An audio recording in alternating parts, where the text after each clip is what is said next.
एक मुलाकात ऐसी शख्सियतों के साथ जिन्होंने दिया है अपने जीवन को एक नया मुकाम। रूबरू कराएंगे ऐसी कुछ हस्तियों के साथ एक खास शख्सियत के साथ मुलाकात जयदेव पटेल के साथ नंबर 1 इंडिया न्यूज पर। नमस्कार व्यूअर्स, मैं जयदेव पटेल और आप देख रहे हैं नंबर 1 इंडिया न्यूज। आपका एक बार फिर स्वागत है एक खास शख्सियत के साथ मुलाकात प्रोग्राम में। आज हम बात करेंगे अतुल सुभाष, जो एक एआई इंजीनियर थे। उन्होंने अपनी सुसाइड का एक 24 पन्नों का नोट जारी किया और साथ ही एक वीडियो जारी किया जिसमें उन्होंने कई बड़े खुलासे किए और आरोप लगाए उनकी पत्नी के खिलाफ, उनके ससुराल पक्ष के खिलाफ, प्रताड़ना को लेकर के या एक्सटॉर्शन को लेकर के। तो क्या आखिर जो अतुल सुभाष ने सुसाइड किया उसमें दहेज उत्पीड़न का जो कानून है उसका एक आम रोल रहा? इन्हीं तमाम मुद्दों पर बात करने के लिए हमारे साथ खास सम्मान है सुप्रीम कोर्ट के वरिष्ठ वकील doctor AP Singh. Doctor AP Singh ji, आपका बहुत बहुत स्वागत आज हमारे प्रोग्राम में। डॉक्टर एपी सिंह जी, आपसे मेरा पहला सवाल है कि क्या अतुल सुभाष की मौत का जो कारण है वो दहेज उत्पीड़न कानून जो बना हुआ है देश में, क्या वो एक अहम जिम्मेदार रहा इस पूरे प्रकरण को लेकर, जो सुसाइड हुआ उसको लेकर? हमारा देश का एक पक्षी सिस्टम अतुल सुभाष की मौत का जिम्मेदार है। बेशक FIR मराठा हल्ली थाना बेंगलुरु में रजिस्टर्ड हो गई, अकेले व्यक्ति रहता था, under section 108, under section 3, sub section 5 BNS में दर्ज हो गई। 4 लोग नामजद कर दिए गए, निकिता, उसका भाई, उसकी माँ और उसके चाचा। 2019 में शादी हुई, हंसता खेलता परिवार था, एक बच्चा था 4 साल का। वहां अब न 4 साल के बच्चे का पिता रहा, ना अपने माता पिता का बेटा रहा, ना बहन का भाई रहा।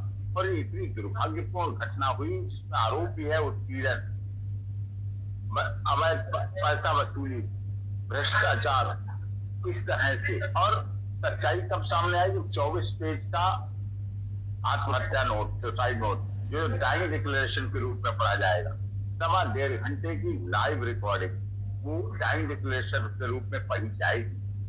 और ये आंकड़े, और हर उसके अपने कमरे की जहां अकेला रहता था, दीवार पे लिखा जस्टिस ड्यू, हर पेज पे लिखा न्याय मिलना है, अभी बाकी है।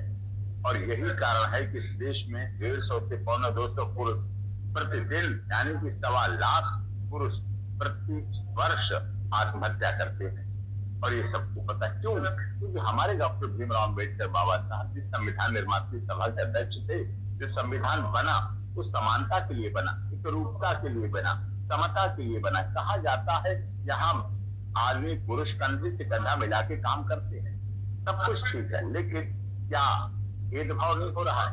आज देश में हमारे महिला आयोग है, महिला मंत्रालय है, महिला हेल्पलाइन है, महिला हेल्प डेस्क है, महिला थाना है, महिला के लिए फास्ट ट्रैक कोर्ट है, महिला अपनी आइडेंटिटी छुपा के पेश होती है, पुरुष की आइडेंटिटी खोली जाती है, पुरुष को सामने पेश किया जाता है। पुरुष आयोग नहीं है, पुरुष हेल्पलाइन नहीं है, पुरुष हेल्प डेस्क नहीं है, पुरुष के लिए थाना नहीं है, पुरुष के लिए कोई फास्ट ट्रैक कोर्ट नहीं है, पुरुष के लिए कोई सुनवाई नहीं। पुरुष जाए तो जाए कहां? पुरुष की कहीं सुनी नहीं जाती है। प्रयागराज में नरेंद्र गिरी जी महाराज ने सुसाइड किया। मध्य प्रदेश में दर्जा प्राप्त मंत्री ने, बहुत बड़े संत थे, सुसाइड किया। हिमाचल प्रदेश के सिटिंग मेंबर ऑफ पार्लियामेंट ने दिल्ली में सुसाइड किया। दिल्ली की माननीय अदालत के न्यायाधीश ने आत्महत्या की। दिल्ली पुलिस के अधिकारी आत्महत्या की। जल सेना, थल सेना, वायुसेना के अच्छे अधिकारी सुसाइड कर लेते हैं। इसलिए पत्नी से पूरी, पत्नी सताए तो कहां जाएं, किसके पास जाएं? कोई हमारे पास ऐसी हेल्पलाइन नहीं तो अपना दुख तो बता सके, आत्महत्या से पहले तो अपने भाव तो बता सके। कोई कोर्ट नहीं, कोई आयोग नहीं, कोई मेंबर नहीं, कोई हेल्पलाइन नहीं, कोई मंत्रालय नहीं। हम आधी आबादी है दुनिया की, हम भी आधी आबादी है, तो महिलाएं तो आधी आबादी हम भी है, हमारी भी सुनी जानी चाहिए। और इन कानूनों का दुरुपयोग हो रहा है। अब अतुल सुभाष का आपने देखा, 40 देते 40 बार वो कहाँ आया? जौनपुर। कहां से है? बंगलोर से। सॉफ्टवेयर, क्या उसे छुट्टी आसानी से मिल जाती है? क्या सैलरी नहीं करती है? क्या फ्लाइट के टिकट सस्ते हैं? क्या ट्रेन और फ्लाइट आने जाने में बंगलोर से जौनपुर कोर्ट पेश होने में टाइम नहीं लगता? DBS धोखा, 498 धोखा, मेंटेनेंस धोखा। दोनों सैलरीड पर्सन है, दोनों अर्निंग है, दोनों हाईली क्वालिफाइड हैं, दोनों पढ़े लिखे हैं, फिर भी पैसे लिए जा रहे हैं मेंटेनेंस के। ले लिया आपने पैसे, चलिए अच्छी बात है, लेना चाहिए, बच्चा है, क्या उस बच्चे को उस पिता से मिलाया जाए? क्या वो बच्चा अपने पिता के वात्सल्य के लिए, प्यार के लिए, बालपन के लिए, पनहार के लिए तड़पता नहीं रहा, रोता नहीं रहा? अकेले में नहीं रोता होगा। अकेले में जब देखता होगा लोगों को, बच्चों को स्कूल जाते हुए, टच करते हुए, बाय बाय करते हुए, मिलते हुए, हक करते हुए, किस करते हुए, नहीं रोता होगा वो पिता? दुख नहीं होगा वो अपने बच्चे को बढ़ता हुआ देखे? उसे नहीं लगता होगा अपने बच्चे के सिर पर हाथ फिराए? उसे नहीं लगता होगा उसका बच्चा संडे को उसके साथ घूमे बैठे खेले? नहीं लगता। लेकिन उससे दूर किया, बच्चे के प्यार से दूर किया, पैसे लिए गए, परेशान किया गया और फिर आत्महत्या के लिए उकसाया गया। कोर्ट में बोला गया मर क्यों नहीं जाता, कर लेना आत्महत्या। जब उसने आंकड़े पेश किए तब बोला गया। कोर्ट भी रवैया अच्छा नहीं रहा, दुखद रहा, मुस्कुराहट का विषय नहीं था किसी के मरने की। देखा, बहुत वरिष्ठ पत्रकार है, आपका चरित्र पूरी दुनिया में देखा जाता है, आप योग्यता के साथ ग्राउंड जीरो पर रिपोर्टिंग करते हैं। कोर्ट ने भी अपना अच्छा रवैया नहीं अपना। फैमिली कोर्ट का मतलब होता है काउंसलिंग करना, समझाना। बच्चे तो दोनों मिलकर पैदा करते, एक तो नहीं कर सकता। भगवान ने ऐसा सिस्टम तो नहीं रखा कोई बायोलॉजिकल जो अकेले कुछ हो जाए।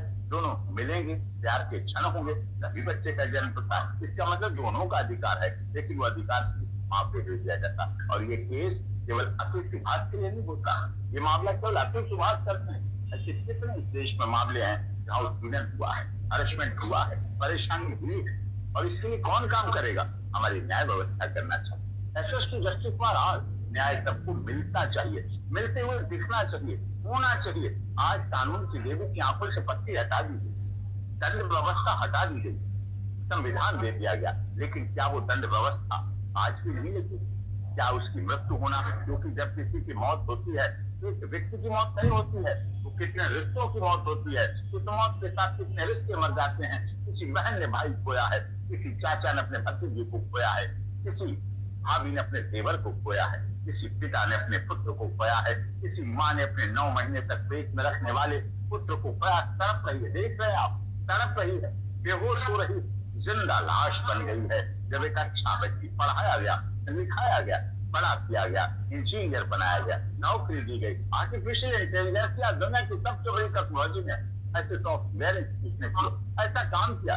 बेंगलुरु एजुकेशन हब का उसने लाभ लिया, पर रहा, कमाया अपने बच्चे के लिए, अपनी पत्नी के लिए। इस वैवाहिक सुख का परिणाम ये हुआ। Doctor A P Singh ji, मैं आपकी बात को थोड़ा सा और आगे लेकर के जाता हूँ कि जिस प्रकार से आज इस पूरे मामले को देखते हो, सुप्रीम कोर्ट ने भी ये कहा कि दहेज उत्पीड़न जो मामला है, जो कानून बना है, वो कहीं न कहीं महिलाओं के बचाव के लिए दिया गया था, और इसी के साथ साथ में कहीं न कहीं उन पर जो उत्पीड़न के मामले चल रहे हैं उसको सेव करने के लिए किया गया था। लेकिन आज ये कानून सिर्फ और सिर्फ परेशानी करने के लिए काम आ रहे पुरुषों को। देखिए, कानून न्याय क्या है? न्याय हमारे समाज से हिस्सा है, नीचे से चला है। पारिवारिक फैमिली बनाई, फैमिली कोर्ट का सेटअप क्यों बनाया गया? काउंसलिंग क्यों बनाएगी? मेडिएशन क्यों बनाएगी? मध्यस्थता क्यों बनाएगी? कि परिवार बसी टूटे ना। लेकिन जो हमने किसी मर्ज का इलाज किया, जो हमने अपनी मर्ज का इलाज किया, क्यों मर्ज बढ़ती चली, क्यों रोग बढ़ता चला गया, क्यों परेशानियां बढ़ती चली। ये समस्या रही। इस समस्या को दूर करने के लिए महामहिम राष्ट्रपति जी भी हमारे देश के माननीय लॉ मिनिस्टर भी हमारे अक्षरधाम देखभाल, महामहिम गवर्नर है, माननीय गृह मंत्री जी हैं, नए कानून बनाए गए। लेकिन क्या ऐसे भी कानून में परिवर्तन नहीं हो सकता कि पुरुष आयोग भी बने? पुरुष आयोग बनेगा, पुरुष मंत्रालय बनेगा, पुरुष हेल्पलाइन बनेगी, पुरुष हेल्प बनेगी, सुनवाई होगी, एक पक्षीय फैसले लिए जाते हैं। क्योंकि फैमिली कोर्ट में ये माना जाता है महिला सच है, पुरुष सच है। सब मामलों में ऐसा नहीं होता है। हर महिला बेचारी नहीं है और हर पुरुष अत्याचारी नहीं है। हर महिला बेचारी नहीं है, हर पुरुष अत्याचारी नहीं। आप गौर कीजिए, उसके सुसाइड नोट को देखिए, उसके सुसाइड से पहले लाइफ टेलीकास्ट को देखिए, कैसे बोल रहा है कि मैं कितने लिए कमा रहा हूँ, मैं क्यों कमा रहा हूँ, मैं क्यों चिंता हूँ, इससे क्या होगा, किस लिए होगा। ये परेशानी का सबब। Doctor A P Singh ji, आपसे मेरा एक आखिरी सवाल है कि क्या अब समय आ गया है कि देश में जिस तरीके से महिला आयोग, महिला फास्ट ट्रैक कोर्ट या अलग अलग जिस तरीके से कानून बने हो महिलाओं की सुरक्षा को लेकर के, ऐसे ही अब पुरुष आयोग के साथ साथ में पुरुषों को लेकर के भी अलग से कानूनों की कार्यप्रणाली हो? देखिए, पुरुष आयोग की आज आवश्यकता है। 2 अक्टूबर को जंतर मंतर का कार्यक्रम होता, बहुत से एनजीओ, बहुत संगठन, हम बहुत इस आवाज को बहुत समय से उठाते चले। बड़े बड़े कार्यक्रम हुए, बड़े बड़े सेमिनार हुए, वेस्ट बंगाल में मेंस राइट के लिए काम करने वाली संस्थाएं हैं पुरुषों के लिए। आज जरूरत है कितनी संस्थाओं की वजह से आज पुरुष जिंदा है, जो एनजीओ का कोई महत्व नहीं समझता। एनजीओ में जाके अपने व्यक्ति दर्द बताता है, उसके जो आंसू अंदर पीता रहता है, जब उसके आंसू बाहर निकल जाते हैं उसका मन हल्का हो जाता है। वो सोचता कोई हमें बचाने वाला है, कोई हमारा सुनने वाला है। इंदौर में बहुत बड़ी संस्था वो चलाते हैं, इंदौर में चलाते हैं, मध्य प्रदेश के लोगों को अंदर दूर करते हैं। हरियाणा में पलवल फरीदाबाद में काम हो रहा है, हिमाचल में हो रहा है, उत्तर प्रदेश में हो रहा है, इलाहाबाद में हो रहा है, प्रयागराज में हो रहा है, लखनऊ में हो रहा है, सब जगह हो रहा है काम। और हमारे बहुत साथी इस काम में लगे हुए हैं। कम से कम मरने वाले से ये जो घटना हुई, अगर ये किसी से संपर्क में रहते तो शायद में कोई समझाता कि तुम मर जाओगे, अतुल सुभाष तुम्हारे पिता का क्या होगा, तुम्हारी माता का क्या होगा, तुम्हारे उस भाई का क्या होगा जिसने विकास का, जिसने आज अपने भाई की मृत्यु की FIR जिसने सुसाइड लिखा है, उसका क्या होगा। आज वो रो रो के परेशान है, कोर्ट कचहरी के धक्के खाएंगे, वो पक्ष एक पक्ष जेल जाएगा, एक कचहरी कोर्ट कचहरी में जाएंगे, धक्के खाएंगे, परेशानी होगी, न्याय की तलाश होगी। 2019 में शादी इसलिए नहीं क्योंकि अतुल सुभाष ने उसे मरना पड़ेगा, शादी की शर्त मरना हो गई है क्या। यदि शादी होगी तो तुम्हें आत्महत्या भी करना पड़ेगी, या तुम मारे जाओगे या तुम्हें आत्महत्या करनी पड़ेगी, तुम्हें अपना जीवन समाप्त होना पड़ेगा। इसका मतलब लिविंग की तरफ बढ़ेंगे। इसका मतलब शादी बिन तेरे हम तेरे, जब तक तुम मेरे तब तक हम तेरे, जब तुम नहीं मेरे तो हम भी नहीं तेरे। बिन तेरे हम तेरे का कांसेप्ट कितना सफल हो सकता है, नहीं चल सकता है। करप्शन फैलेगा, जनता फैलेगी, और हमारे परिवार सिस्टम, हमारे समाज, हमारी सामाजिक गतिविधियां, हमारी पारिवारिक गतिविधियां, हमारा सोशल सिस्टम। और जब किसी देश का सोशल सिस्टम टूटता है, जब सोशल स्ट्रक्चर टूटता है, तो वो देश टूटता है, देश का युवा टूटता है। आज युवा टूटता है। अतुल सुभाष की आत्महत्या एक व्यक्ति की, इससे कई दिनों की आत्महत्या, कई लोगों के दिनों पर उसका असर पड़ेगा। कई लोग शादी के नाम से डर नहीं है। जो विवाह हमारे संस्कार, जो विवाह हमारी परंपरा थी, जो हमारी धार्मिक रीति रिवाज थे, हम धर्म हो सकते हैं, हमारे जाति अलग हो सकती है, हमारा खाना पीना अलग हो सकता है, हमारा रंग रूप अलग हो सकता है, लेकिन हमारी परंपराएं एक हमारे विवाह संस्कार के रूप में जाने जाते हैं। हम विवाह के संस्कार पवित्र धर्म कार्य के रूप में मानते हैं, लेकिन आज वो टूट रहा है, आज वो घटता जा रहा है, स्खलित हो जा रहा है। इसका मतलब हम पाश्चात्य सभ्यता की पढ़ रहे हैं, बच्चे भी नहीं होंगे, कौन संभालेगा, कौन आगे देखेगा, कौन आगे कार्य करेगा। ये सब कुछ समस्याएं विकराल मुंह पाए खड़ी हैं। इस पर सरकार को काम करना चाहिए। सदन चल रहा है, वर्तमान सदन में जब और मुद्दे उठते हैं, अगर किसी जाति का व्यक्ति मारा जाता सदन में हंगामा होता, अगर किसी धर्म का व्यक्ति मारा जाता तो सदन में हंगामा होता, अगर किसी महिला की हत्या होती तो सदन में हंगामा होता। आज एक पुरुष ने आत्महत्या की है, सदन को बोलना चाहिए, हमारे माननीय सांसदों को इस पर कार्रवाई करनी चाहिए और इस पर चर्चा होनी चाहिए कि हमें इसके लिए उपाय क्या करना, क्या बचाव करना। जी डॉक्टर अभिन जी, आपने हमारे लिए समय निकाला, उसके लिए आपको बहुत धन्यवाद।